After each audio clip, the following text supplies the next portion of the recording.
The Joe Rogan Experience. You got babysitted by Sam Kinison. It's one of the funniest fucking stories of all time. Like, what a crazy thing your mom did. It was. She left you as a little child as one of the most maniacal comedians that's ever existed.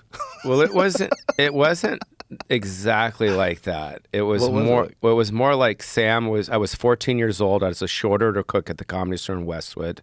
My mom would put Sam on last because all he would do is scream. And then he would literally, there'd be 6 people left in the room in Westwood, and he'd throw the stools.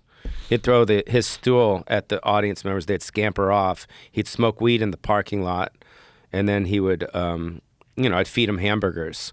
So I kind of I was always taking care of comedians. What year was this? This was probably 84, 85. I was in high school. He really hit in 86. Yes. That's when he really hit. Yeah. So Did I ever tell you my story how I found out about him? it's probably Boston with Parento or something. No, a girl that I worked with at the Boston Athletic Club. Still to this day, I can't remember her fucking name. She was really cool, though. She was this big volleyball player girl, like just big athletic girl. And she goes to me, she goes, "Have you seen Sam Kinison? Sam Kinison, whatever his name was?"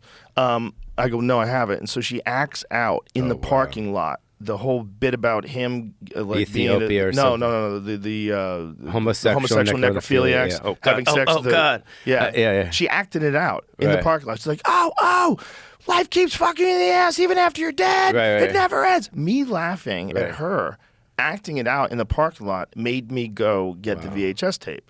So I got a VHS tape of his HBO special, and I was like, holy shit. So I found out about it from a girl acting out the bit. She was on her stomach in the parking lot going, oh, feels like something's in my ass. I know, you can't believe it. That angle was genius. It's such a fucking genius, hilarious bit. Genius point of view. That night was 1987, and that was at the Roxy on Sunset, and my mom had an after party for him at the house. Wow. At the Doheny house. So that night afterwards, Sam came to the house with everyone, and I was so excited because I wanted to show him my saltwater fish tank. Because as a kid, I had a saltwater fish tank, and I brought him up to my room, and I said, "Sam, look at my tank," and he wasn't impressed at all. He's like, but he told me to take the top off the saltwater fish tank. It was a big black top, and I took it down. He dumped all this Coke on it. And he started chopping up lines, and he says, "Have fun." And me and my friend Dave, we snorted Sam's Coke that night. Oh, my God. And I felt like so cool. I felt like, no, for real. I was like, of course. Fuck this guy. And then I just followed him around. Wow. So as far as him babysitting me, it was no. So that was just the way everyone described it. Yeah, I mean, Lois Bromfield babysitted me. Jackson Purdue babysat me. So you were Mike Binder, Argus Hamilton, all those guys. Yeah. So you were essentially just like his young protege. Yeah, I would fall. It was like the Michael Jordan commercial. Like the kid wanted to be like Mike. I want to be like Sam. Right. So Look at you. Yeah. So. What year is that? I was probably 11. Wow. I was probably 11. What a fucking crazy place to grow up. Yeah, back then. Oh my God. Yeah, back then. Back then. There's so many stories, dude. I mean, I'm there now, and it's great. Obviously, it's the store. But when Mom was there, it was just like you never know what the fuck was going to happen. You never knew who was going to pull in the fucking lot. Right. You never knew who was going to come up. It was just like it was like someone shooting guns. Yeah. Not literally, but just as far as the energy. Boom, boom, boom. I mean, Eddie Murphy used to show up with like 6 Rolls Royces. Like for real, dude.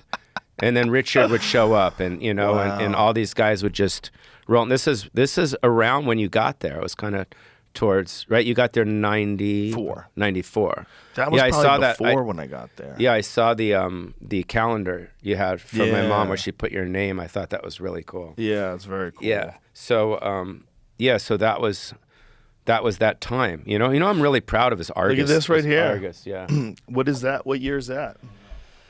That was last year. No, I'm just kidding. Pauly Shore bringing up Eddie Murphy. Yeah. When did Eddie retire? So he retired in what year? He stopped doing stand-up when? I don't know. It was a while ago. I was at his house probably 5 years ago, and I was just like, dude, what are you doing? Like, you're the best, dude. Like, let's go. Your mother had amazing taste, though. The funniest is I'd sit next to her as well, and I would see people go on stage, And if she called you over, you did good. And if she didn't call you over, she wasn't interested. And I would I just see they do their set and they just walk by her and they're like looking at her and she's just like just going through her papers and shit. Yeah. But if she liked you, you know, she brought you in, you know. But having something like that, like some gold standard bear keeper at the top, was very valuable for the comedians. It was very valuable. And she also would do, when she thought you were funny, she'd put you on after killers. You always had to follow, like, whoever was famous that was going to go down there. She wanted to make sure that you were tested, throw you into the fire, and that's how you get better.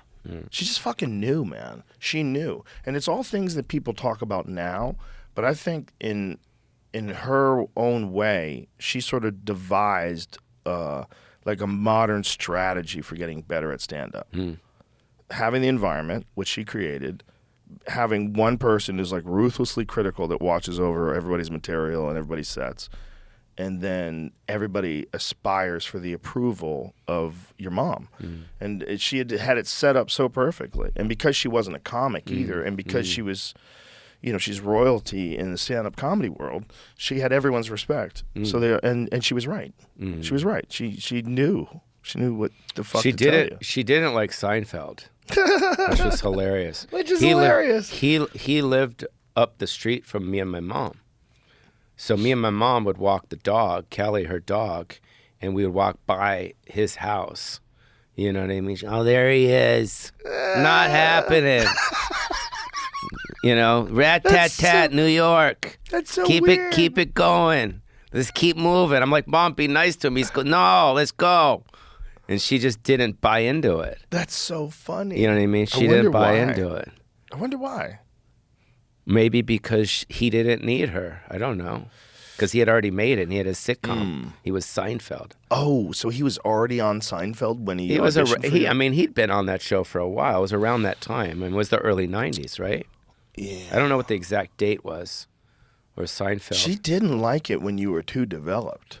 Correct. Yeah, she liked getting people that had talent that were on the up. Yeah, and she didn't really like a lot of New York comics for some reason. You know what I mean? You know, there was also a rift between obviously her and Bud Friedman, and her and Lorne Michaels. People ask me like, "Hey, when you were doing all your movies, did you ever do Saturday Night Live? Did you ever host Saturday Night Live?" And I never did, and I think a lot of it has to do with Lorne Michaels and my mom. I'm sure it can't help. No. Can't help. Because she was harsh, you know what I mean? My mom had Jim Carrey and Damon Wayans and all these guys, and they were from the store. Yeah. And, you know, so... I wonder if your mom was concerned that if someone like Seinfeld got on, that people who would want to see sitcom-style stand-up, like very sterile stand-up, would start coming to the clubs.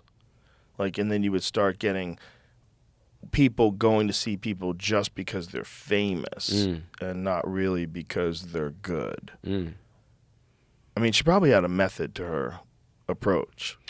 I wonder what she was thinking. Or I wonder if she just didn't want it because he was already developed and she couldn't work with him. I don't think she just liked him. I just don't think that. She I just just wasn't don't into think it. she liked that style. But as she's driving by his house, she's still talking shit. No, we're walking. Yeah, Oh, walking by the house. And then he said some shit. Rat-a-tat-tat. He said, and that's another thing. He never asked me on his fucking car show. I got all my friends on his car show. I'm like, dude. And it's again, I think like it's always awkward. And Leno too. Whenever I see Leno, it's fucking weird. Yeah. Letterman's cool. I love Letterman. But Leno's always been weird because these guys, like, Leno striked against my mom, and there was this weird thing, and you know, and my relationship with Leno is very different. He's always been very nice to me, and we both love cars. So I have great conversations with him about cars. I don't know the history of that. I mean, I do know it, but I wasn't aware of it. But my point is that he never did anything to me. I'm just talking about my mom's relationship with Jay, and I think it has to do with the strike. But when I did see Jay at the Palm Restaurant in Beverly Hills years ago when my mom was there, he came up and gave her a kiss. But then, of course, she mumbled, "The fuck is going on with him? Tell me get the fuck out of here." That's just the way. She was so hilarious. funny, dude.